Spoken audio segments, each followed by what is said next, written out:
आपके अपने YouTube channel Geetanjali में स्वागत है। एक बार पुनः मैं हिंदी कक्षा 12 काव्यखंड से रामधारी सिंह दिनकर द्वारा रचित महाकाव्य कुरुक्षेत्र से संकलित अभिनव मनुष्य का शेष भाग लेकर के उपस्थित हूँ। आज हम उस सब की व्याख्या को देखेंगे। YouTube चैनल में यह वीडियो देखने के लिए और इससे आगे बढ़ें उससे पहले आप सभी छात्रों से निवेदन है, मेरे YouTube चैनल को सब्सक्राइब कर लें और बेल आइकन का बटन दबा दें, जिससे नया वीडियो जब YouTube पे आवे तो आपको उसका नोटिफिकेशन सबसे पहले प्राप्त हो। हमने पढ़ा था पिछले वीडियो में, खोल कर अपना हृदय गिर सिंधु आकाश है सुना जिसको चुके निज गुह्यतम इतिहास, खुल गए पर्दे रहा अब क्या यहाँ अज्ञेय, किंतु नर को चाहिए नित विघ्न कुछ दुर्जेय, सोचने को और करने को नया संघर्ष, नव्य जय का क्षेत्र पाने को नया उत्कर्ष। दिनकर जी कहते हैं कि आज मनुष्य की बुद्धि शोध परक प्रवृत्ति एवं साहसपूर्ण कार्यों के फलस्वरूप पर्वत, सागर एवं आकाश भी हृदय खोलकर अपना गुप्त इतिहास बता चुके हैं। अर्थात अब पर्वत, सागर, धरती और आकाश का कोई भी ऐसा कोना नहीं रह गया है जिसके बारे में मनुष्य जान नहीं गया है। सारे जो गोपनीय चीज़ें थी वह चीज़ें अब मनुष्य जान चुका है। प्रकृति के समस्त रहस्यों से पर्दा हट चुका है और कुछ भी अज्ञेय, खुल गए पर्दे रहा अब क्या यहाँ अज्ञेय, यानी समस्त रहस्यों से पर्दा हट चुका है और कुछ भी अज्ञात नहीं रह गया है। किंतु नर को चाहिए नित विघ्न कुछ दुर्जेय, दुर्जेय माने कठिनाई से प्राप्त हो सकने वाले उपलब्धियां। किंतु नर को चाहिए, किंतु मनुष्य कुछ ऐसी उपलब्धियों की कामना करता रहता है जिसे सरलता से प्राप्त कर पाना संभव न हो। सोचने को और करने को नया संघर्ष, वह अपने लिए ऐसे अवरोध तथा बाधाओं को आमंत्रित करता रहता है जिन पर कठिनाई से ही सही परंतु विजय प्राप्त की जा सके। नव्य जय का क्षेत्र पाने को नया उत्कर्ष, वह चिंतन एवं कर्म की दृष्टि से प्रत्येक बार नए ढंग से संघर्ष करने को लालायित रहता है तथा नवीन क्षेत्रों में नई विजय प्राप्त करके निरंतर आगे बढ़ते रहना चाहता है, नया उत्कर्ष पाना चाहता है, नई उन्नति के लिए आगे बढ़ते रहना चाहता है। अब आते हैं जो मुख्य भाग है। पर धरा सुपरीक्षिता विश्लिष्ट स्वाद विहीन, यह पढ़ी पोथी न दे शक्ति प्रवेग नवीन, एक लघु हस्तामलक यह भूमि मंडल गोल, मानवों ने पढ़ लिए शब पृष्ठ जिसके खोल। सुपरीक्षिता, भली भांत परीक्षा की गई, जांची गई। हस्ताम अलक, हाथ पर रखा गया आंवला।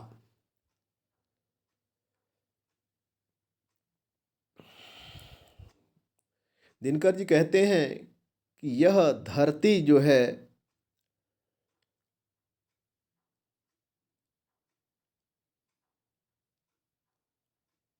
सुपरीक्षिता, भली प्रकार से जांच परख ली गई है, इसका विश्लेषण कर लिया गया है। स्वाद विहीन, इसीलिए अब पृथ्वी उसे स्वादहीन खाद्य वस्तु जैसी लगती है। अर्थात मनुष्य की प्रवृत्ति प्रगति के नित नए क्षेत्र खोजने की रही है। इसी के परिणाम स्वरूप उसने संपूर्ण पृथ्वी की जांच परख करके देख ली है, उसका विश्लेषण कर लिया है, किंतु अब पृथ्वी पर ऐसा कोई तथ्य नहीं रहा जिसे मनुष्य ने जान नहीं लिया। इसलिए अब पृथ्वी उसे स्वादहीन खाद्य वस्तु जैसी लगती है। कहने का आशय है कि मनुष्य ने क्योंकि पृथ्वी के सभी रहस्य जान लिए हैं, अतः वैज्ञानिक प्रगति की दृष्टि से उसके लिए पृथ्वी में कोई आकर्षण नहीं बचा है। यह पढ़ी पोथी न दे सकती प्रवेग नवीन। क्योंकि सारे रहस्य जब जान लिए तो फिर अब उसमें कोई नया चीज नहीं रह गया है और उसे यह पुराना स्वादहीन खाद्य वस्तु जैसी लगती है। एक लघु हस्ताम अलक यह भूमि मंडल गोल। कह रहे हैं कि वैज्ञानिकों ने पृथ्वी के रहस्य संबंधी सारी जानकारियां उसी प्रकार प्राप्त कर ली है जिस प्रकार पुस्तक पढ़कर सभी उसका ज्ञान आसानी से प्राप्त कर लेते हैं। पृथ्वी पर क्योंकि कुछ भी अज्ञेय नहीं रहा है, अतः नवीन वैज्ञानिक प्रगति हेतु शोध के संदर्भ में अब कोई क्षेत्र नहीं बचा है। अब मनुष्य के लिए पृथ्वी की जानकारियां ऐसी सुलभ हो गई हैं। एक लघु हस्ताम अलक यह भूमि मंडल गोल, जैसे हथेली पर रखा गया एक गोल मटोल छोटा आंवला हो। मानवों ने पढ़ लिए शव पृष्ठ जिसके खोल। उसी प्रकार जैसे एक हथेली पर रखा हुआ आंवला दिखाई देता है, वैसे ही संपूर्ण भूपृष्ठ मनुष्य के लिए उसी प्रकार है। और इस भूपृष्ठ रूपी पृथ्वी रूपी पुस्तक का एक एक पृष्ठ पढ़ करके उसको कंठस्थ कर लिया है। अब उसके लिए कोई उसमें रहस्य नहीं बचा है। पृथ्वी संबंधी विपुल वैज्ञानिक खोजों के द्वारा पृथ्वी के सभी रहस्यों को जान लेने की तुलना पुस्तक पढ़ने से की गई है, जो कि अत्यंत सटीक बन पड़ी है। भाषा इसकी साहित्यिक खड़ी बोली, शैली इसमें प्रबंधात्मक है, अलंकार उपमा और रूपक हैं, रस वीर है, छंद स्वच्छंद छंद है, ओज गुण है एवं अभिधा एवं लक्षणा सब शक्तियाँ इसमें है। अगले पद पर चलते हैं। किंतु नर प्रज्ञा सदा गतिशील उद्दाम, ले नहीं शक्ति नहीं रुक एक पल विश्राम। यह परीक्षित भूमि यह पोथी पठित प्राचीन, सोचने को दे उसे यह बात कौन नवीन। यह लघु ग्रह भूमि मंडल व्योम यह संकीर्ण, चाहिए नर को नया कुछ और जग विस्तृण। इस अंश में कवि ने स्पष्ट किया है कि मानव ने अपनी बुद्धि के बल से संपूर्ण सृष्टि का ज्ञान प्राप्त कर लिया है और आज भी वह ज्ञान प्राप्ति के लिए सदैव प्रयत्नशील है। किंतु नर प्रज्ञा, प्रज्ञा माने होता बुद्धि, उद्याम माने तीव्र गति से, और गतिशालिनी चलने वाली गतिशील। किंतु नर की प्रज्ञा सदा गतिशालिनी उद्यम। दिनकर जी कहते हैं कि मानव की बुद्धि सदैव तीव्र गति से तीव्रगामी है, तीव्र गति से चलती रहती है। वह एक क्षण के लिए भी रुक नहीं सकती और एक पल के लिए भी वह विश्राम नहीं लेती है। यह परीक्षित भूमि यह पोथी पठित प्राचीन। मनुष्य के सामने अब यह समस्या है कि वह अपने कदम किस ओर बढ़ावे, किस नवीन दिशा की ओर उन्मुख हो। क्यों? क्योंकि मानव ने धरती की पुस्तक को भली भांति पढ़ लिया है, उसके एक एक पन्ने को पलट लिया है। अब यह उसके लिए पुरानी पड़ गई है। यह परीक्षित भूमि यह पोथी पठित प्राचीन। यह भूमि तो पहले परीक्षित कर ली गई है, उसके एक एक कण को जान लिया है। यह जो पृथ्वी रूपी पुस्तक है उसके एक एक पन्ने को पलट करके पढ़ लिया है। अब यह पुरानी पड़ गई है, सोचने को दे उसे अब यह बात कौन नवीन। अब उसके चिंतन के लिए कोई भी नई बात शेष नहीं रह गई है। यह संपूर्ण भूमंडल उसके लिए छोटा सा ग्रह बन गया है। यह लघु ग्रह भूमि मंडल व्योम यह संकीर्ण। यह व्योम माने आकाश, यह विस्तृत आकाश भी अब उसके लिए सिकुड़ सा गया है, सीमित हो गया है। चाहिए नर को नया कुछ और जग विस्तृण। अब तो मानव अपने लिए कोई नया क्षेत्र चाहता है। वह चाहता है कि उसे कोई नया और व्यापक संसार प्राप्त हो। इस प्रकार मानव नए और विस्तृत संसार को खोजने के लिए निरंतर प्रयत्नशील है। देखा भी होगा आज वैज्ञानिक चाहे अपने देश के हों विदेशों के हों, नासा हो चाहे भारत के जो वैज्ञानिक शोध संस्थान हैं वो मंगल ग्रह पर, शुक्र ग्रह को, चंद्रमा को खोजने के लगे हैं कि उसमें कैसे जीवन संभव हो सकता है, कैसे हम उस पर जा करके उसके रहस्यों को जान सकते हैं। तो मनुष्य की बुद्धि है निरंतर प्रयत्नशील रहती है, नवीनतम ज्ञान प्राप्त करना चाहती है, इसीलिए मानव की बुद्धि बहुत विलक्षण है। अगली लाइन पे देखते हैं, अगले पद में, यह मनुज ब्रह्मांड का सबसे सुरम्य प्रकाश कुछ छिपा सकते न जिसे, जिससे भूमि या आकाश, यह मनुज जिसकी शिखा उद्दाम कर रहे जिसको चराचर भक्ति युक्त प्रणाम। यह मनुज जो सृष्टि का श्रृंगार, ज्ञान का, विज्ञान का, आलोक का आगार, व्योम से पाताल तक सब कुछ इसे है गे, पर न यह परिचय मनुज का, यह न उसका श्रेय। श्रेय उसका बुद्धि पर चैतन्य उर की जीत, श्रेय मानव की असीमित मानवों से प्रीत। एक नर से दूसरे के बीच का व्यवधान तोड़ दे जो, बस वही ज्ञानी, वही विद्वान, और वही और मानव भी वही। प्रस्तुत पंक्तियों में दिनकर जी ने स्पष्ट किया है कि मानव ने अपनी बुद्धि के बल पर सृष्टि का संपूर्ण ज्ञान प्राप्त कर लिया है। मानव इस सृष्टि का सर्वाधिक ज्ञानवान प्राणी है। यह मनुज ब्रह्मांड का सबसे सुरम्य प्रकाश कुछ छिपा सकते न जिसे भूमि या आकाश। दिनकर जी कहते हैं कि यह सत्य है कि मानव इस सृष्टि की सबसे अधिक सुंदर रचना है, सुरम्य प्रकाश, सुंदर रचना है, अथवा वह ज्ञान का अनुपम भंडार है। कुछ छिपा सकते न जिससे भूमि या आकाश, वह विज्ञान से पूर्णतः परिचित हो चुका है, जिसके कारण आकाश से पाताल तक जानने योग्य कोई ऐसा रहस्य ही नहीं है जिसे वह जान न लिया हो। अर्थात यह धरती और आकाश कोई रहस्य उसे मनुष्य से छिपा ही नहीं सके, छिप ही नहीं सका मनुष्य से। उसने सारे रहस्यों को, धरती और आकाश के सारे रहस्यों को जान लिया है।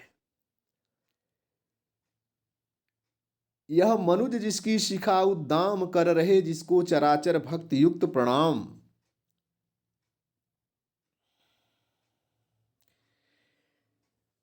किंतु न तो यह मानव का वास्तविक परिचय है और न इससे उसकी महत्ता ही है।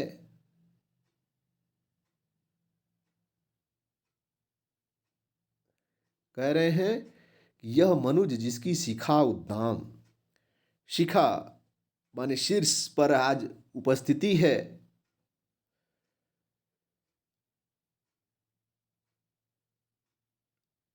मानव की महत्ता तो इसमें है कि वह अपनी बुद्धि की दासता से मुक्त हो और बुद्धि पर उसके सजग हृदय का अधिकार हो, अर्थात वह बौद्धिक बल की अपेक्षा हार्दिक बल का प्रयोग अधिक करे, वह असंख्य मानवों के प्रति अपना सच्चा प्रेम रखे।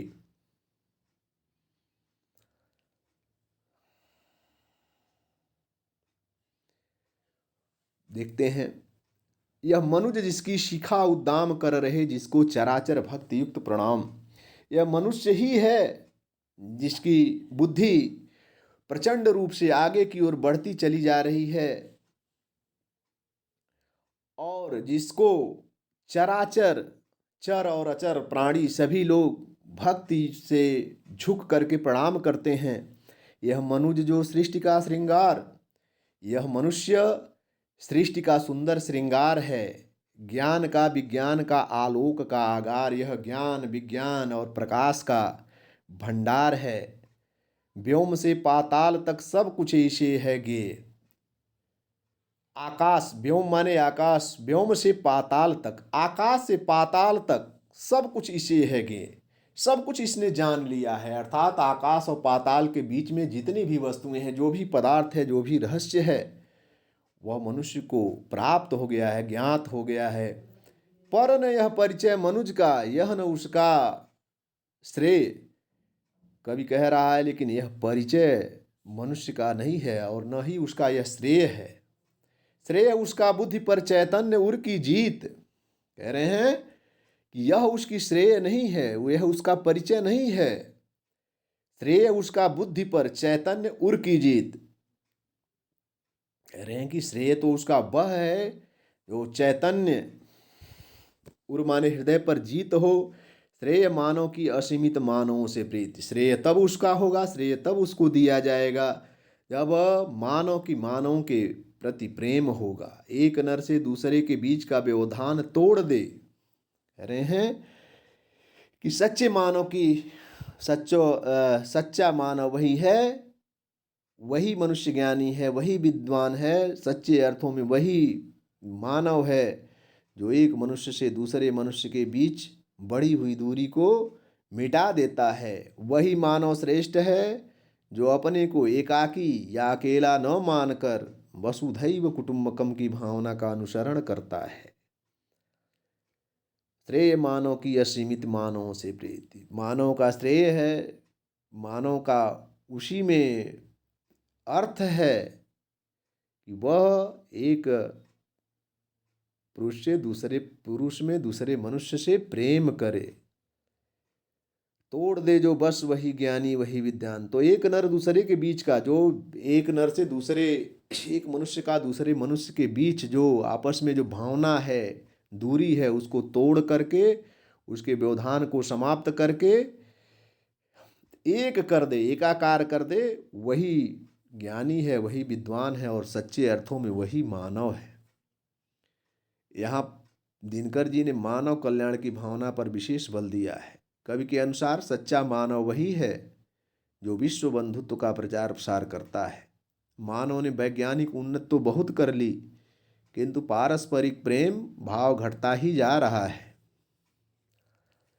तो मनुष्य की पहचान के संदर्भ में उन्होंने कहा कि मनुष्य यह नहीं है कि सारे संसार पर विजय प्राप्त कर ली, सारे संसार के आकाश से पाताल तक के रहस्यों को जान लिया और अब नए नए रहस्यों को जानने के लिए तत्पर है।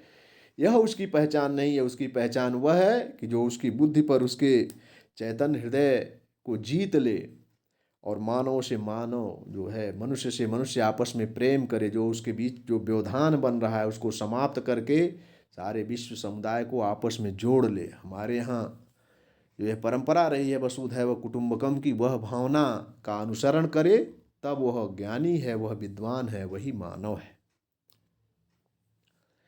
अगले पंक्तियों में मनुष्य को सावधान करते हुए दिनकर जी ने कहा है कि यह जो विज्ञान रूपी तलवार है वह कितनी कठोर है। उस वैज्ञानिक प्रयोगों के प्रति मानवों को सचेत करते हुए कहा है, सावधान मनुष्य यदि विज्ञान है तलवार, तो इसे दे फेंक तजकर मोह स्मृति के पार। हो चुका है सिद्ध है तू शिशु अभी अज्ञान, फूल कांटों की तुझे कुछ भी नहीं पहचान। खेल सकता तू नहीं ले हाथ में तलवार, काट लेगा अंग तीखी है बड़ी यह धार।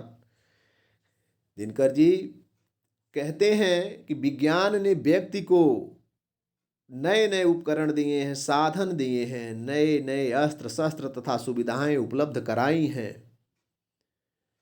साथ ही विज्ञान ने विनाश की परिस्थितियां भी उत्पन्न की हैं। यदि मानव विज्ञान के साधनों का दुरुपयोग करेगा तो वे ही कल्याणकारी साधन मानव के विनाश का कारण बन जाएंगे। इसलिए अभिनव मानव को सावधान करते हुए दिनकर जी कहते हैं कि हे मानव, तू विज्ञान रूपी तीक्ष्ण धार वाली तलवार से खेल रहा है। सावधान मनुष्य यदि विज्ञान है तलवार, तू विज्ञान रूपी तीक्ष्ण धार वाली तलवार से खेल रहा है तो इसे फेंक दे तजकर मोह स्मृति के पार। कि इस विज्ञान रूपी तलवार का मोह त्याग कर तू इसे अपनी स्मृति से भी परे फेंक दे, जहां से कुछ उसको याद भी न रहे, अर्थात इसे अपने से इतना दूर कर दे कि इसकी यादें भी शेष न रह जाएं, क्योंकि यह किसी भी समय तेरे लिए हिंसक विनाशकारी हो सकती है। क्यों हो सकती है? अगली पंक्तियों में कहते हैं कि हो चुका है सिद्ध तू शिशु अभी अज्ञान।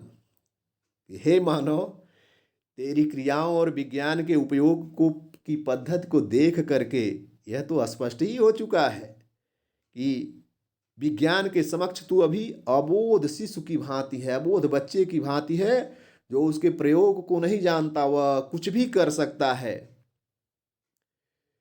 फूल कांटों की तुझे कुछ भी नहीं पहचान, तू फूल और कांटों के मध्य अंतर करना भी नहीं जानता और कांटों को फूल समझकर उसकी ओर आकर्षित हो रहा है।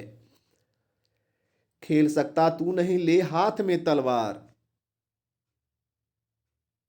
इस विज्ञान रूपी तलवार की धार बहुत पैनी है, तेज है। अज्ञानी होने के कारण तू इस विज्ञान की इस तलवार को हाथ में लेकर खेलने में सक्षम नहीं है। काट लेगा अंग, तीखी है बड़ी यह धार, तेरी तनिक से भी असावधानी से इससे तेरे अंग ही कट सकते हैं। तो मनुष्य ने विज्ञान के प्रयोग में सावधानी बरतने के लिए अभिनव मनुष्य को कह रहा है कि जो विज्ञान की प्रगति है, नित्य नए नए आविष्कार हो जा रहे हैं, वह उससे तू अपना ही विनाश कर लेगा। जैसे छोटा बच्चा होता है, तलवार उसको दे दिया जाए तो उसको ये नहीं पता है कि वह अपने भी गले पर लगा सकता, अपने हाथ पैर काट सकता है, उसको ये नहीं पता होता इसका प्रयोग क्या है। मनुष्य ने भी यह करके दिखाया है, परमाणु बम का परीक्षण करके जो नागासाकी हिरोशिमा पर गिराया था, आज भी उसके चिन्ह जो है उस जगह पे दिखाई देते हैं, उसके दुष्परिणाम जो है आज भी दिखाई देते हैं। तो उस परिणाम को जान करके कवि जो है मनुष्य को सावधान कर रहा है कि अभी तू बचपना जब तक नहीं छोड़ेगा, तब तक यह विज्ञान के प्रयोग तुम्हारे लिए विनाश के कारण हो सकते हैं, या तुम्हारा विनाश कर देंगे उसका, अगर मोह और अज्ञान छोड़ करके उसका प्रयोग करना नहीं सीखोगे। पाठ पूरा हो गया। धन्यवाद बच्चों। यह पाठ अच्छा लगा हो तो इसको लाइक कर दें और अधिक से अधिक शेयर करें। धन्यवाद।